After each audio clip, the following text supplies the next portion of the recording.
ৰেষ্টুৰেণ্টত বহিছোঁ এতিয়া কিবা এটা আশা আশাত এতিয়া বহি আছোঁ কেতিয়া আহিব অৰ্ডাৰটো দি থৈ দিছোঁ বাৰু হাইলাইট তেতিয়া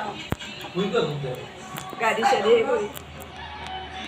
এখন তো বেশি জোৰ হম বেশি গাড়ী চাড়ীৰ কামখিনি হ'ল গণেশ মন্দিৰত পূজা চূজা কৰা হ'ল এতিয়া অলপ খোৱা কথা চিন্তা কৰিছোঁ ৰ'ব অলপমান ভোক লাগছে নে বৰ্মা আশাবাদী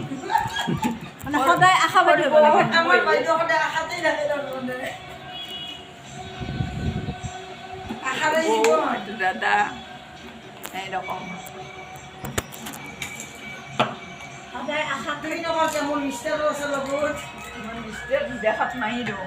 আছে দে সকলো ঠিকে চাই আছে মোক মাৰি দিছে জুম কৰি দিয়া অলপমান